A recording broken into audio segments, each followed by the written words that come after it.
nilai filosofi ini saling berkait berkelindan dengan budaya yang sudah mendarah daging di masyarakat dan tidak bisa dilepaskan dari masyarakat. Dan nilai-nilai filosofis ini tercermin dalam kebudayaan-kebudayaan beberapa masyarakat gitu. Lalu secara historis tadi sudah sudah saya sampaikan dalam model penyebaran agama tadi. Tetapi juga kalau kita lihat dalam sistem peradilan, jelas masyarakat itu kalau ada masalah, secara historisnya dulu, masalah itu diselesaikan dengan cara penyelesaian secara agama gitu. Jadi dulu itu kalau kita ada permasalahan di masyarakat itu ngadu ke ustadz. Gak ada suaranya, Pak. Mana suaranya hilang ya? Mohon maaf, Pak, nggak ada suaranya. Maaf, Pak, suaranya kecil, Pak. Oh, suaranya hilang ya, baik. Oh, udah. Hilang suaranya. Ya udah jelas. Udah jelas. Baik. Lanjut, Pak. Iya, kita lanjut ya. Jadi kalau secara historis juga begitu. Masyarakat di sekitar kita dari zaman dulu kalau punya masalah tentu dia diselesaikan dengan cara dengan cara keagamaan. Misalnya ada permasalahan di rumah tangga atau di sekitar lingkungannya, itu pertama kali bertanya kepada ustadz. Nah, gitu. Kalau tidak selesai di tingkat ustadz, diselesaikan ke tingkat yang di atasnya. Nah, kalau kita lihat dalam sejarah peradilan agama juga begitu lahirnya. Kenapa adanya peradilan agama itu? Karena tingkat berjenjang itu pasti ada dari ustadz tidak selesai lalu lari ke mufti kerajaan atau mufti kesultanan. Kalau tidak selesai juga maka hakim tertinggi yaitu sultan atau raja tetap turun tangan untuk menyelesaikannya. Jadi secara historis sistem peradilan atau sistem hukum Islam ini sudah berjalan begitu lama dan tidak bisa dihilangkan begitu saja karena faktor masyarakat yang sudah memang ketergantungan dalam penyelesaian hukum secara Islam. Itu hukum Islam sebagai sumber hukum. Lalu slide berikutnya, dalam filsafat hukum. Jadi Bapak Ibu semuanya yang harus kita pahami dalam filsafat hukum juga begitu. Ada hukum yang berkaitan dengan tanggung jawab individu. Ini kan dalam penerapannya.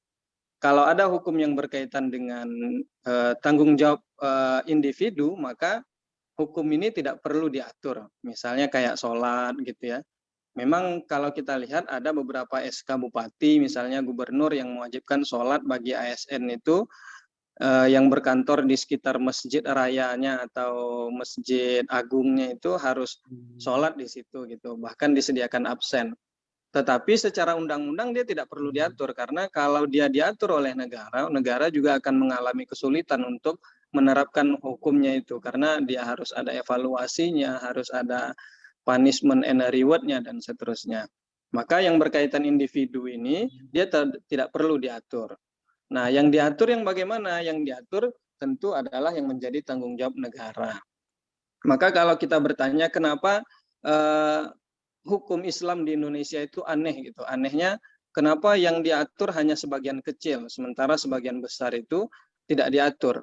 Nah, yang harus difahami, yang sebagian kecil tidak diatur itu memang tidak perlu diatur oleh negara gitu. Kayak puasa. Puasa itu kan negara tidak mengatur masyarakat itu secara pribadi harus berpuasa semuanya, bagi yang muslim wajib berpuasa semuanya. Kan tidak bisa. Negara cuma memfasilitasi tentang kapan awal Ramadan gitu dan seterusnya, kapan nanti jatuhnya 1 Syawal. Cuman sebatas itu saja, tapi dia tidak mengatur sama sekali gitu. Nah, tetapi yang berkaitan dengan kalau yang berkaitan dengan masyarakat, maka menjadi tanggung jawab masyarakat, dia cukup diatur oleh masyarakat.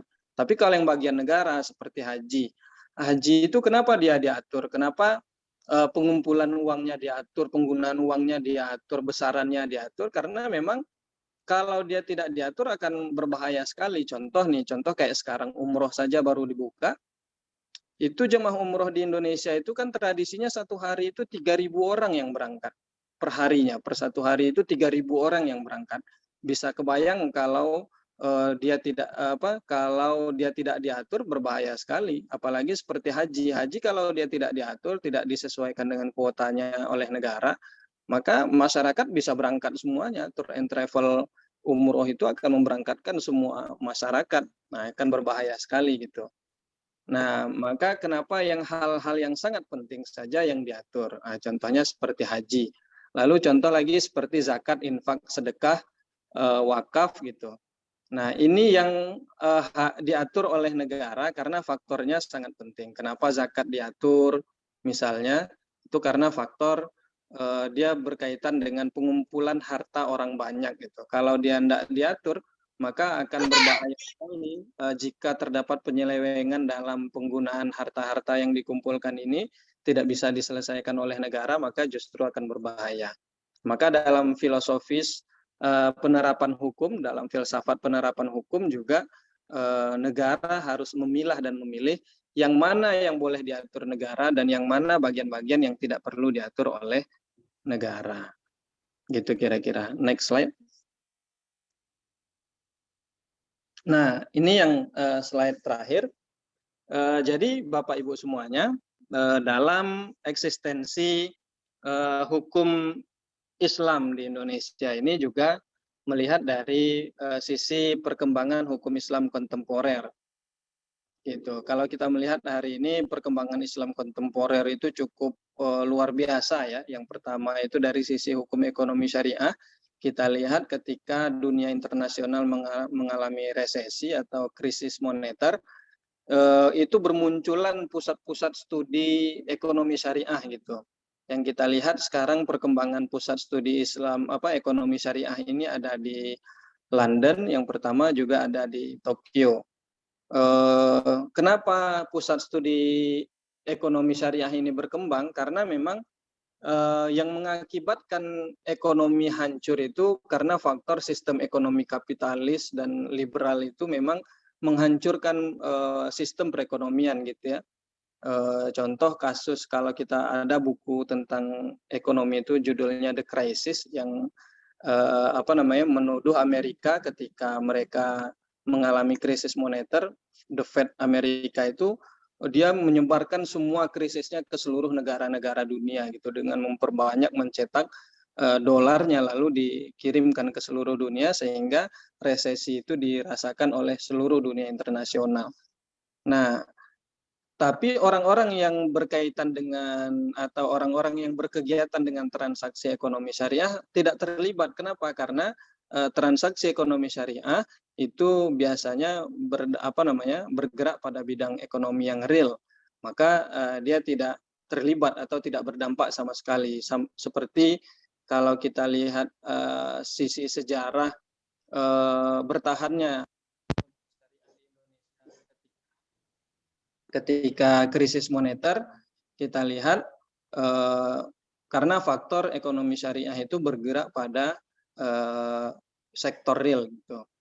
Nah, lalu yang kedua, perkembangan hukum Islam kontemporer itu yang menggembirakan di Indonesia itu ada pariwisata halal gitu. Ini dimotori, contoh kalau di Indonesia ini ada provinsi NTB dengan provinsi Sumatera Barat gitu ya. Pariwisata halal ini menjadi menarik, bahkan prodi-prodinya itu baru bermunculan di perguruan tinggi keislaman yang itu sangat digalakkan oleh pemerintah-pemerintah provinsi dan bahkan didukung oleh pemerintah Indonesia sendiri. Artinya ada hal-hal yang menarik atau bidang-bidang yang menarik dalam transaksi pariwisata ini untuk menciptakan bagaimana pariwisata itu bisa sesuai dengan hukum Islam dalam pengelolaannya, manajerialnya, dan seterusnya.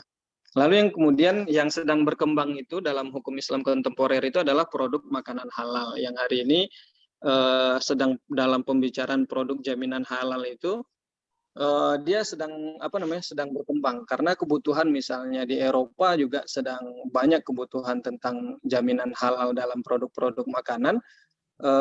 Bahkan di Indonesia juga seperti itu dan kita lihat contoh sertifikasi halal itu sudah berpindah tidak lagi dari MUI yang mengeluarkan tapi langsung pemerintah. Artinya yang awalnya dikelola oleh ormas, MUI itu kan tingkatnya ormas, lalu kemudian diambil alih oleh negara. Artinya negara merasa penting untuk mengatur ini gitu.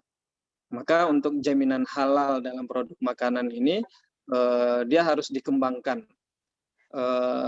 Bahkan kalau kita lihat studi S3-nya itu di Singapura yang paling besar kalau produk jaminan halal makanan halal ini.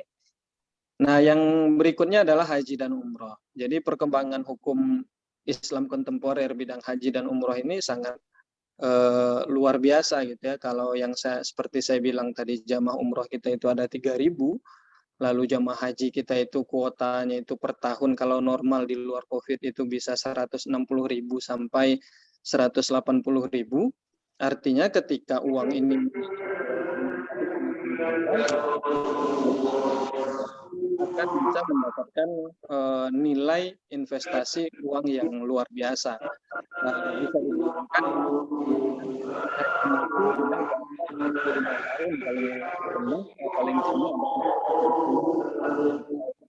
artinya kalau 35 tahun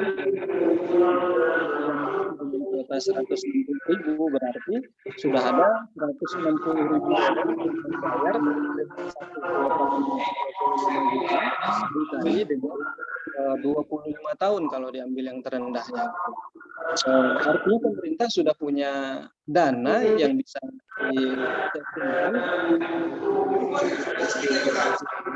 yang ini kalau pemerintah mampu untuk mengelolanya, pemerintah bisa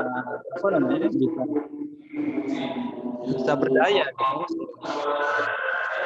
Maka haji dan umroh ini memang harus diatur dengan sedemikian rupa karena nilai ekonomisnya sangat tinggi. Lalu wakaf dan zakat gitu. Kenapa pemerintah menggodok peraturan tentang wakaf dan zakat, karena memang nilai ekonomisnya sangat tinggi sekali. Peraturan berkaitan dengan ini harus dimunculkan.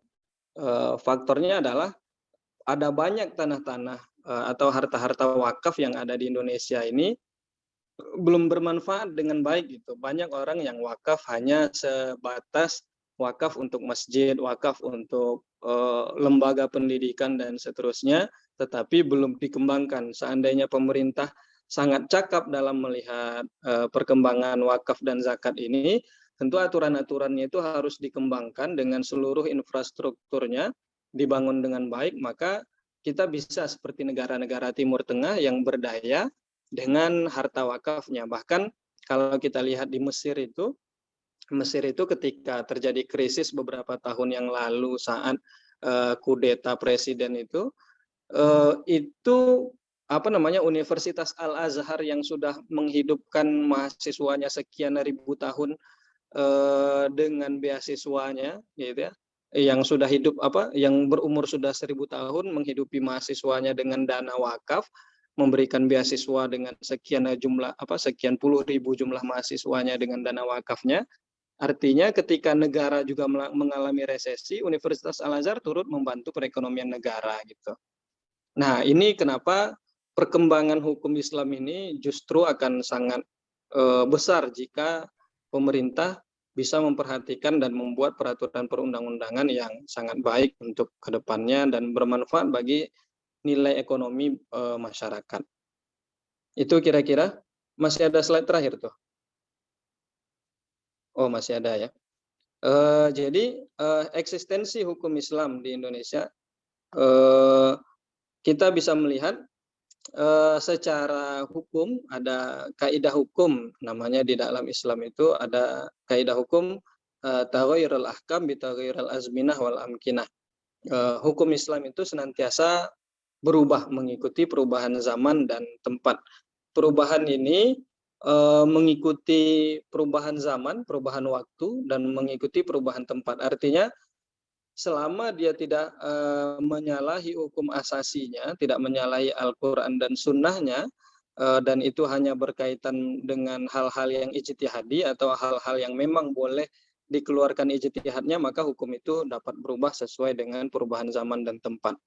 Lalu yang kemudian visi terakhir hukum Islam itu adalah untuk mewujudkan kemaslahatan atau memberikan rahmatan lil alamin.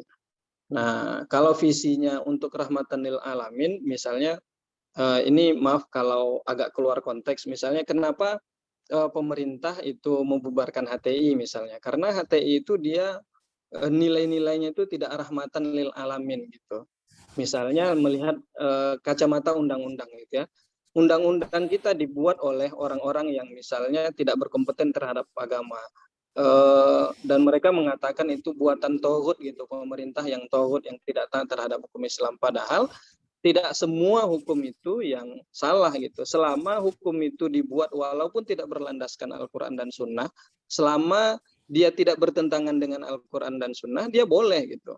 Maka tidak boleh saklek juga seperti orang-orang HTI yang memandang semua yang dibuat oleh pemerintahan dengan sistem demokrasi batil atau salah atau tidak boleh diberlakukan. Nah ini juga terlalu keras gitu pernyataannya. Jadi Islam itu seharusnya memberikan rahmat. Rahmat Islam itu seperti apa? Rahmat Islam itu adalah kemaslahatan. Selama ada kemaslahatan di dalamnya dan tidak menyalahi kemaslahatan itu tidak menyalahi Al-Quran dan Sunnah, maka hukum Islam itu tetap boleh berlaku atau hukum yang tidak berlandaskan dengan hukum Islam itu pun tetap boleh berlaku selama dia tidak menyalahi aturan Al-Quran dan Sunnah. Itu yang namanya rahmatan lil alamin.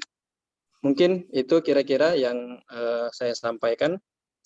Silahkan kalau ada forum diskusi saya kembalikan ke moderator. Assalamualaikum warahmatullahi wabarakatuh.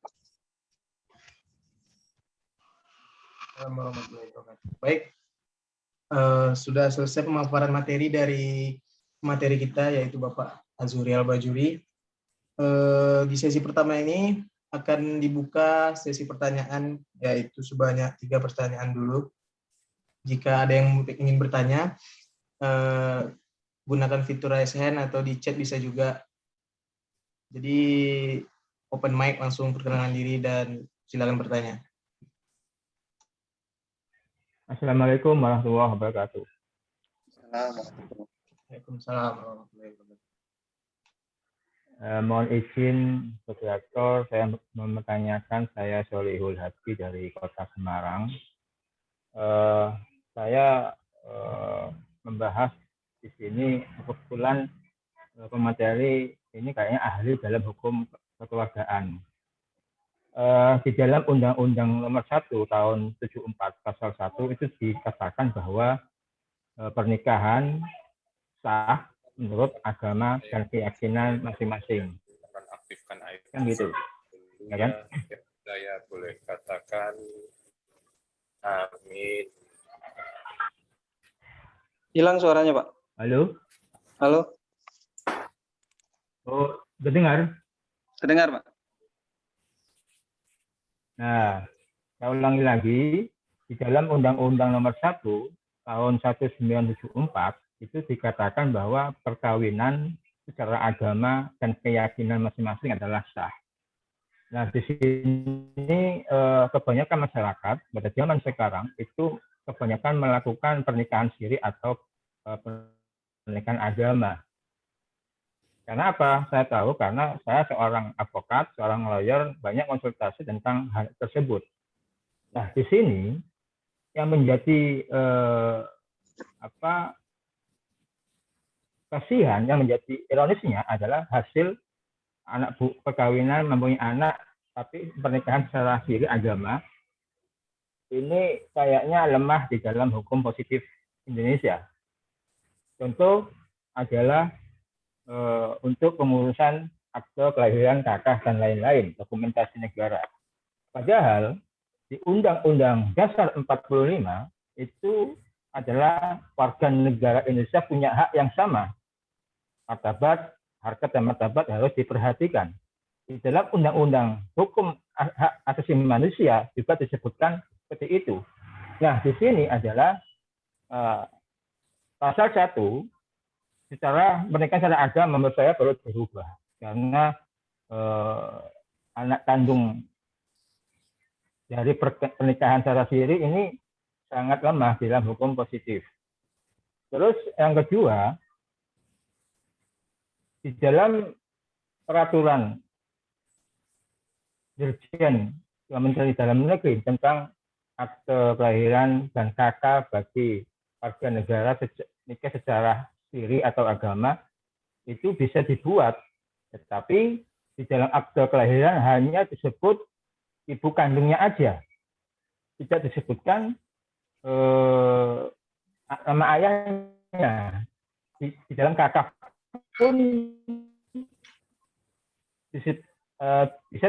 bisa diurus, tapi ada not catatan bahwa pernikahan belum tercatat di lembaga.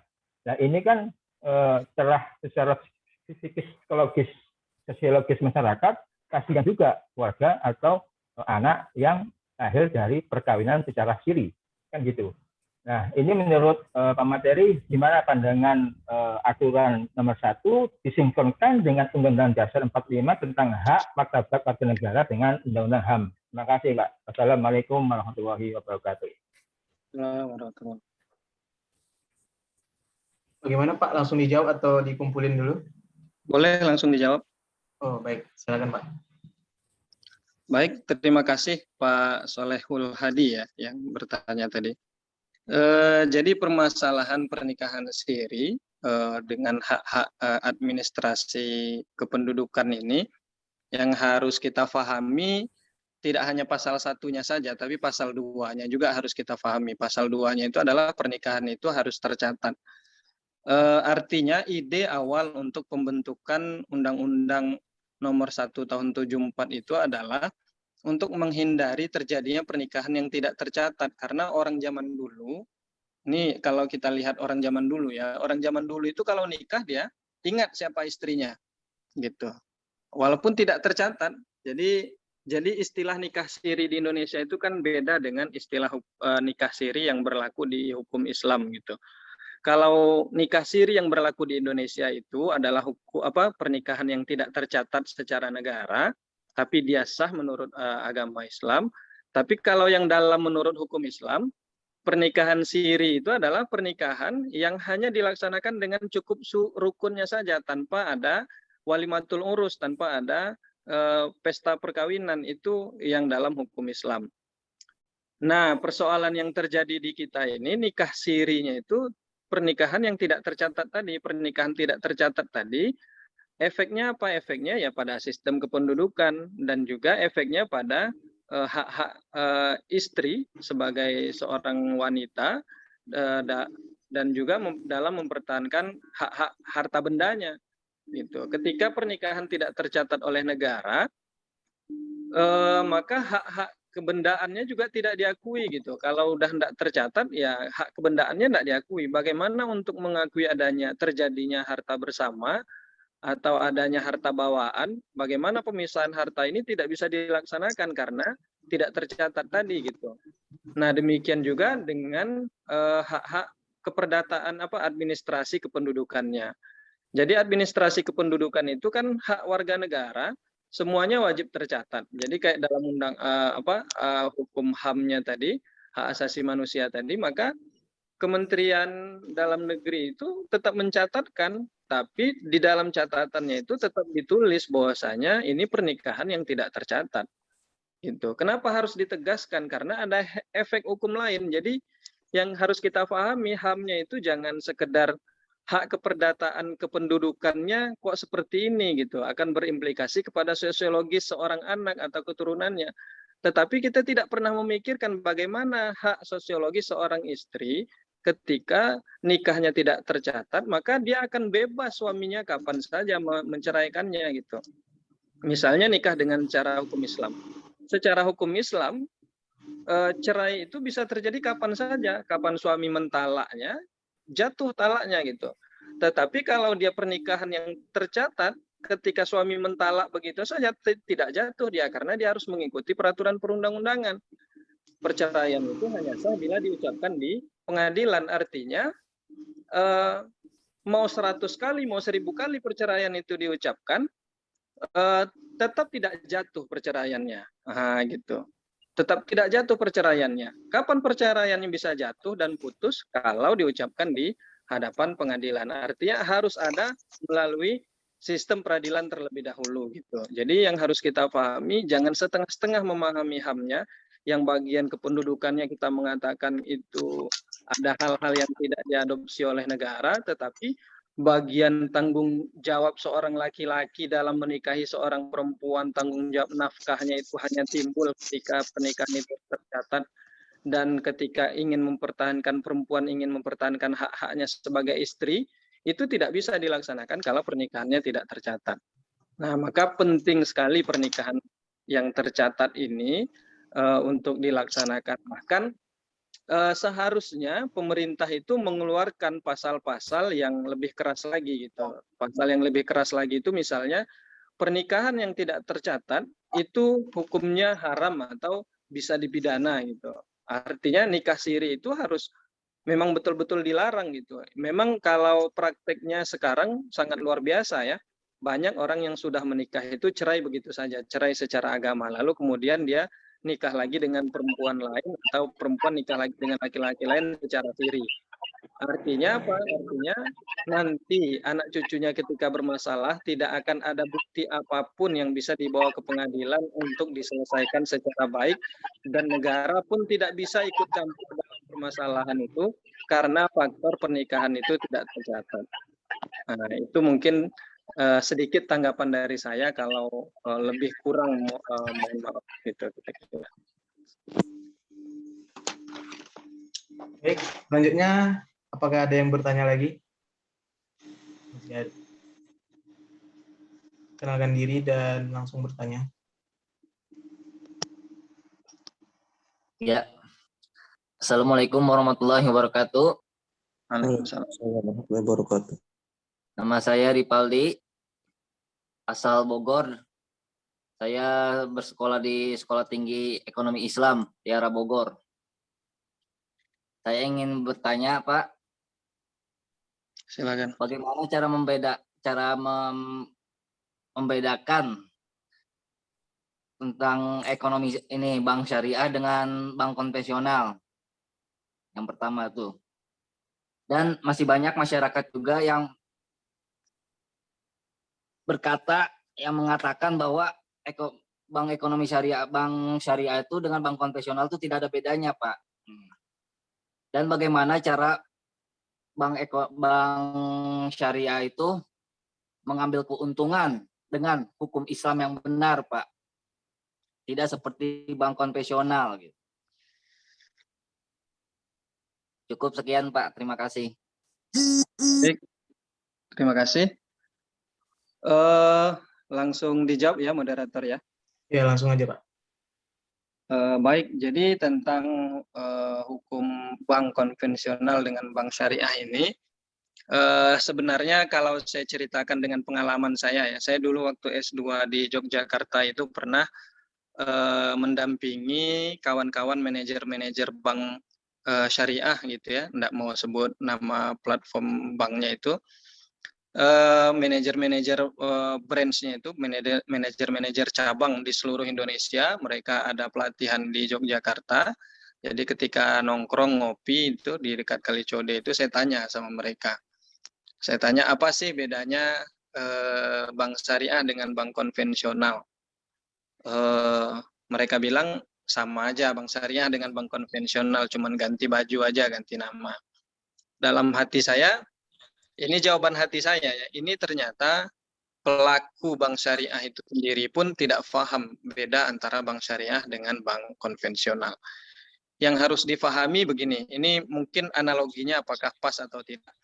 Contoh antara pacaran dengan nikah itu kan berbedanya sedikit saja. Pacaran dan nikah itu, orang pacaran itu kan sama-sama setuju, gitu ya, sama-sama mengizinkan antara laki-laki dan perempuannya, sama-sama sepakat ya. Bedanya dengan pernikahan apa? Pernikahan ini dia kesepakatan mereka berdua, diizinkan oleh keluarganya, disaksikan oleh orang banyak, lalu dia disesuaikan dengan hukum agama. Nah, ini kalau kita melihat antara orang pacaran dengan orang nikah gitu. Nah, dalam hukum ekonomi syariah dengan hukum ekonomi konvensional itu dalam kacamata syariah, dia berbeda itu dari sisi akad gitu. Akadnya itu kalau hukum ekonomi syariah, dia akadnya itu harus antarodin gitu ya, harus sama-sama rela, ada kerelaan, dan harus sama-sama faham gitu, bahwasanya dalam transaksinya mereka keduanya harus sama-sama paham tentang transaksi itu. Artinya begini, kalau dalam keuntungan sistem ekonomi syariah misalnya kita beli motor dengan sistem ekonomi konvensional kita ambil kredit di salah satu lembaga finance atau pembiayaan gitu ya. Kadang bisa jadi dalam pembiayaan ekonomi syariah ini dia lebih tinggi gitu ya, marginnya dia ambil lebih tinggi. Marginnya bisa di angka 5%, 4% gitu. Diambil yang patokan paling tinggi itu marginnya.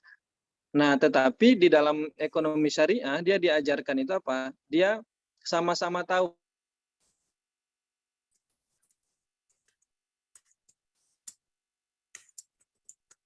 Terputus.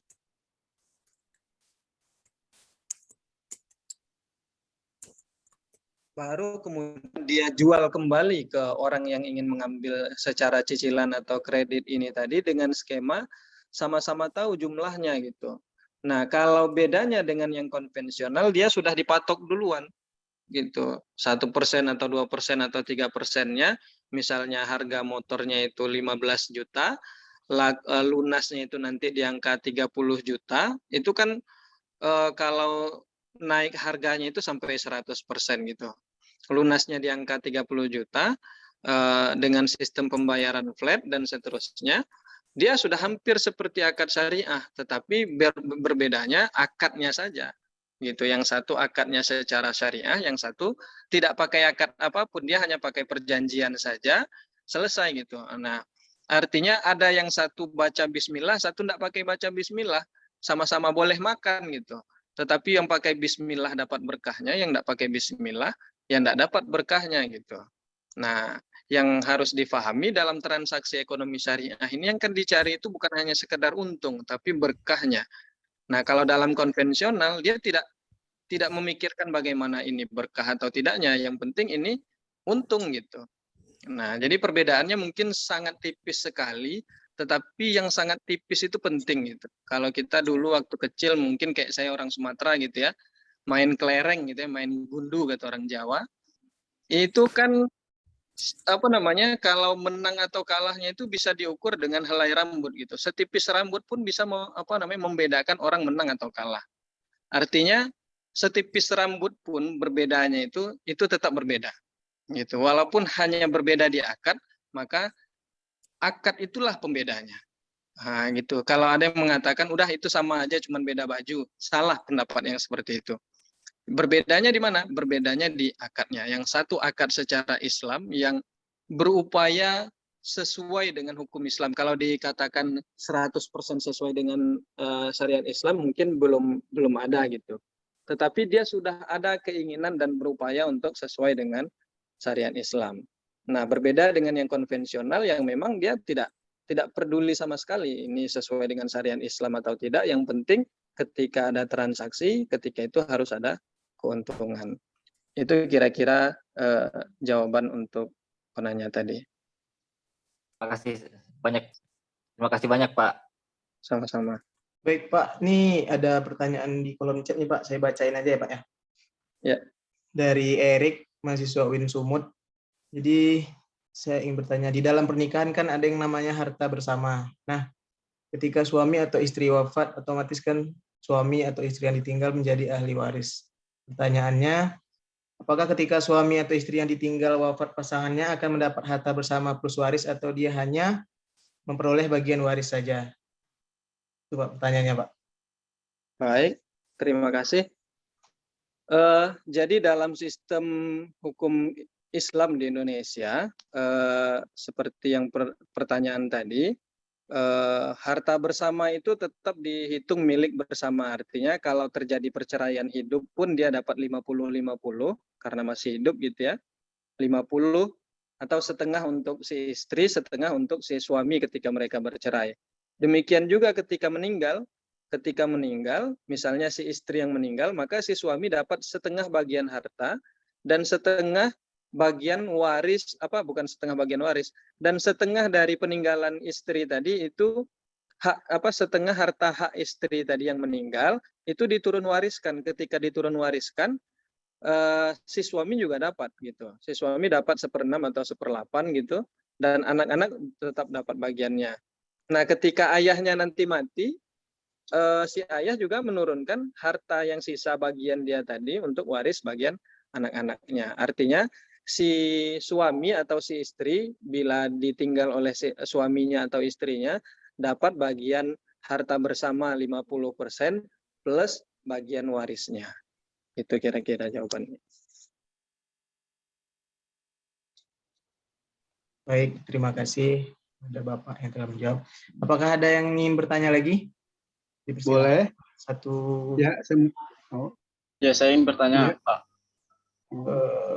Siapa yang duluan nih tadi? Ya, saya. Coba Bapak Sugeng dulu deh. Iya, siap. oh ya, Ah, monggo Pak, monggo.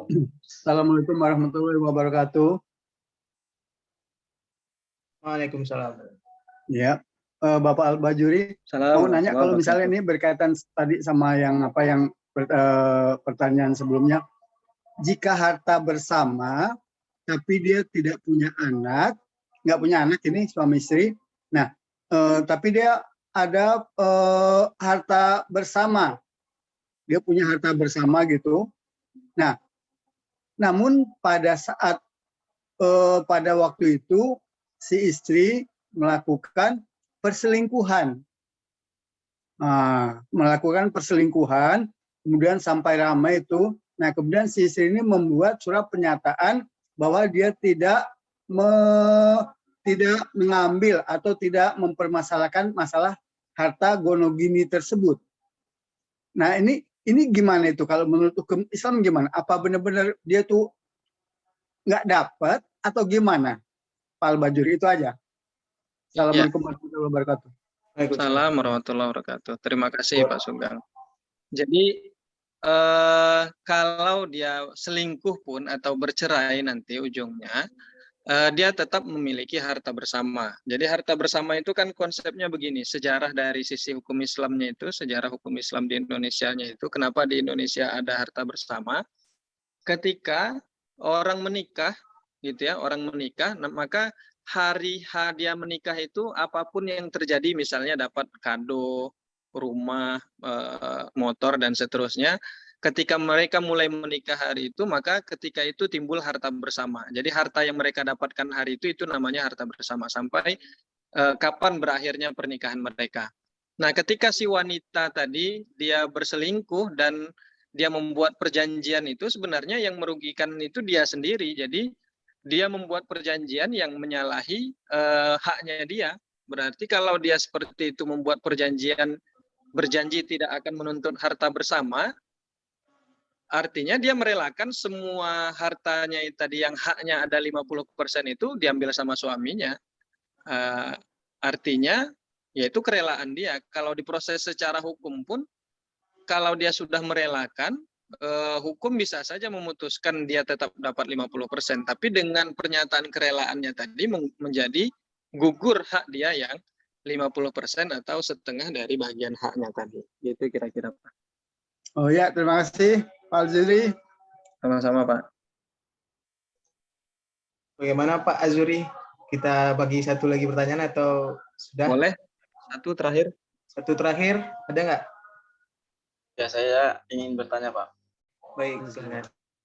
Ya, mengenai tentang yang tadi Bapak mengimplementasikan bahwasannya berbicara soal eksistensi hukum Islam ini kan, hukum Islam ini kan tidak boleh ketinggalan zaman. Dia harus hidup sesuai dengan perkembangan zaman gitu. Saya ingin berbicara soal unifikasi hukum gitu. Di Indonesia ini kan unifikasi hukum ini kan terdiri atas undang-undang perkawinan dan sebagainya. Nah, yang ingin saya pertanyakan ini kan banyak dari hukum Islam ini kan mengambil genealogi yang ada di dalam hukum Barat gitu, di dalam BW misalnya, Burgerlich Wetbook. Nah, yang ingin saya pertanyakan dalam unifikasi hukum ini, kenapa sih di Indonesia ini tidak mengunifikasikan hukum waris begitu? Nah, muncul konflik dan sebagainya itu kita pakai undang-undang lebih khusus. Kenapa Indonesia tidak seperti itu gitu? Kenapa harus memakai genealogi dari hukum Barat begitu? Ini kita bicara soal eksistensi yang dimana tadi sudah dibicarakan oleh Pak Azuri, hukum Islam itu tidak boleh ketinggalan zaman begitu. Dan tadi juga membahas mengenai tentang sumber yang dimana terbagi menjadi 3 bagian, ada landasan filosofis, yuridis, sama historis. Saya minta pendapat dari Bapak Azuri itu bagaimana. Terima kasih atas kesempatannya dan saya minta pendapat dari Bapaknya. Terima kasih. Dengan Mas siapa nih Mas? Mas Yogi. Yaumi ya? Iya. Oh, baik, terima kasih atas pertanyaannya. Jadi yang berkaitan dengan hukum waris, jadi yang harus kita pahami hukum waris di Indonesia itu berlaku banyak hukum gitu. Banyak hukum artinya hukum waris itu bisa diselesaikan dengan hukum Islam. Mengenai tentang yang tadi Bapak mengimplementasikan bahwasannya berbicara soal eksistensi hukum Islam ini kan hukum Islam ini kan tidak Ini suaranya kenapa nih ada yang Makanya tolong di-mute Bang Yogi. delay itu ya? Ngulang lagi ya? Baik, saya jawab ya. Jadi tentang misalnya unifikasi hukum waris gitu. Dalam hal hukum waris,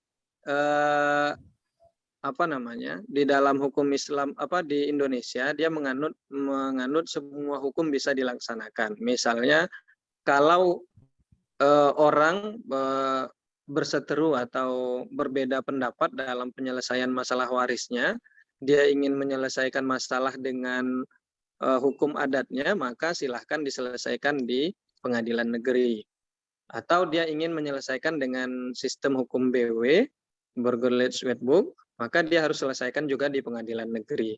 Tetapi kalau dia ingin menyelesaikan dengan dia Muslim dan ingin menyelesaikan secara Islam, maka selesaikan di pengadilan agama. Artinya ada sistem pilihan penyelesaian hukum di situ.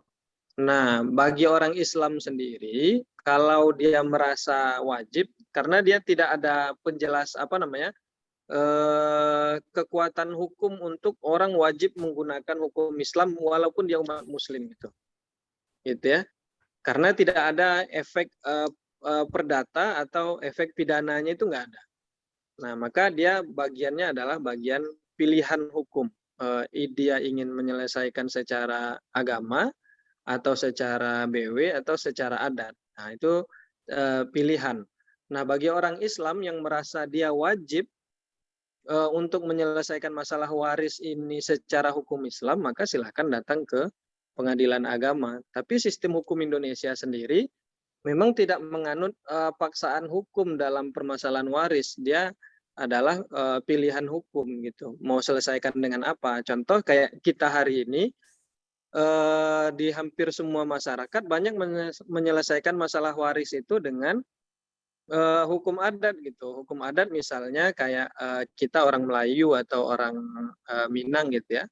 Itu cenderung menyelesaikannya dengan hukum adatnya yang menurut para ulama dan cendekiawan mereka itu masalah itu sudah selesai dan tidak perlu dibahas lagi dan tidak bertentangan dengan agama sama sekali. Begitu menurut keputusan hukum yang sudah berlaku di daerah mereka gitu. Artinya dalam misalnya kayak di Sumbar, rumah itu adalah hak milik dari anak-anak perempuan, ahli waris yang perempuan. Sisanya harta-harta yang lain bisa dibagikan, itulah yang diturun wariskan kepada anak laki-laki dan perempuannya.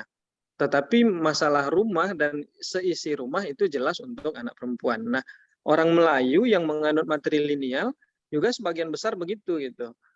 Dia membagikan harta warisnya itu dengan cara yang harta isi rumah tadi untuk yang perempuan, harta sisanya yang lain yang bisa dibagikan seperti uang, emas, dan tanah atau harta yang lainnya itu diturun wariskan ke semua anak-anak yang lainnya sisanya. Nah, polanya kalau dia secara adat biasanya dibagi ratakan. Nah, dalam kajian hukum Islam apakah hal yang seperti ini tidak pernah dikaji? Kalau dalam hukum Islam hal yang seperti ini pernah dikaji. Jadi jalan keluarnya adalah yang menyelesaikan secara adat kalau dia Muslim agamanya Islam, maka dia harus mendapatkan penjelasan terlebih dahulu. Penjelasan bahwasanya bagian kalian secara hukum Islam, misalnya yang anak laki-laki dapat 2 bagian daripada anak perempuan. Misalnya kalau 5 anak itu ada 2 laki-laki, ada 3 perempuan, maka perempuan dapat maka pembaginya itu berapa tuh? bagian laki-laki itu 2, berarti 2 kali 2 4 ditambah 3. Nah, begitu cara pembagiannya. Nah, harus dapat dulu pemahaman pembagian secara agamanya. Nanti ketika mereka rela, ini sudah selesai nih pembagian secara agama. Kalau kalian rela, adik-beradik, bagi sama rata, ya silahkan. Nah, itu dalam Islam dibolehkan. Tetapi harus selesai dulu secara agamanya. Nah, itu jalan keluar yang menurut para ulama lebih memudahkan. Tetapi yang terjadi dalam praktek masyarakat tidak seperti itu. Dia diselesaikan secara adat banyaknya. Nah, di dalam dalam sistem peradilan kita kan selama tidak menjadi konflik dan tidak ada pernah laporan atau permohonan ke pengadilan, maka itu bukan tanggung jawab negara. Yang menjadi tanggung jawab negara itu adalah ketika masalah itu sudah dilaporkan ke negara dan negara diminta untuk turut campur menyelesaikan permasalahan itu. Dalam permasalahan pemberlakuan hukum, negara sudah tegas bahwasanya dalam permasalahan waris ini adalah hukum pilihan. Mau dipilih melaksanakan dengan hukum adat atau hukumnya konvensional atau hukum Belanda gitu ya, hukum Eropa, atau menggunakan sistem hukum Islam. Itu pilihan dalam penerapannya. Itu kira-kira jawabannya. Ya, terima kasih Pak. Itu adalah penanya terakhir dan sampailah kita pada akhir acara.